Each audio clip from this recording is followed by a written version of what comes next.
মানুষ সোশ্যাল মিডিয়াতে যেটা দেখায় বাস্তবে কিন্তু ঠিক তার উল্টো। যেমন আমি যখন আরমান মলিক, পায়েল, কৃতিকা এদের ভিডিও দেখতাম আর ভাবতাম নিজের স্বামীকে চোখের সামনে অন্যের হতে দেখা কিভাবে সহ্য করে এসব, তাও নাকি আবার বেস্ট ফ্রেন্ড। আসলে বেস্ট ফ্রেন্ড বলতে কিছুই না, বেস্ট ফ্রেন্ডের কথা তো বাদই দিলাম, যার সাথে সংসার করেছিল এতগুলা বছর সেই মানুষটা কিভাবে নিজের স্ত্রীকে ঠকায়। হ্যালো এভরিওয়ান, আসসালামু আলাইকুম। আমার নতুন আরেকটি ভিডিওতে আপনাদের সবাইকে স্বাগতম। তো এটা ছিল আমার কোরবানি ঈদের আগের ভিডিও।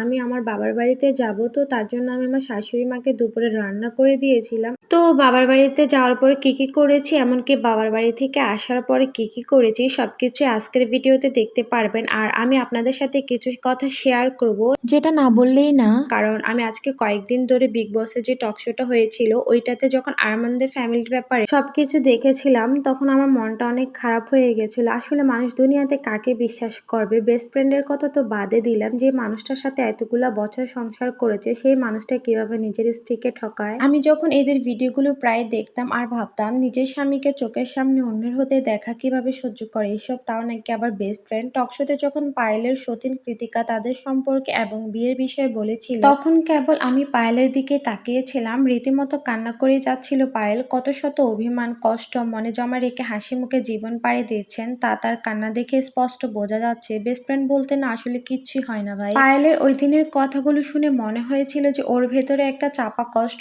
রয়েছে। আমরা ফেসবুকে আরমান মালিকের দুই স্ত্রীকে নিয়ে পোস্ট করা ছবি এবং ভিডিও দেখে অনেকেই মনে করি এরা অনেক সুখী, কিন্তু ক্যামেরার পেছনে না গল্পটা একদম আলাদা।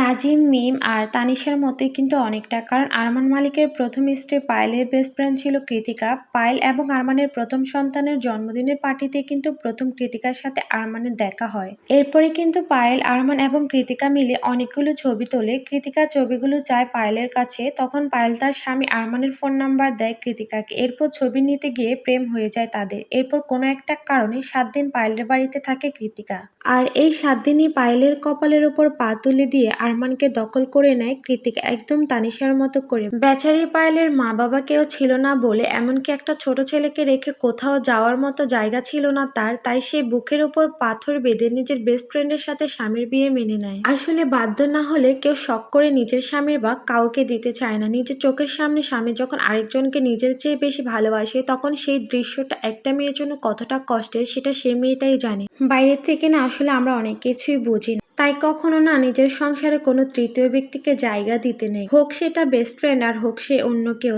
পৃথিবীতে না তানিশার মতো বান্ধবীর অভাব নেই, আর নাজিম আর আরমান মল্লিকের মতো কিন্তু স্বামীর কোনো অভাব নেই। তো কারোর সংসারে কিন্তু ভুলেও কোনোদিনও তৃতীয় ব্যক্তিকে জায়গা দিবেন না। তো আজকের জন্য ভিডিওটা এখানে শেষ, সবাই ভালো থাকবেন।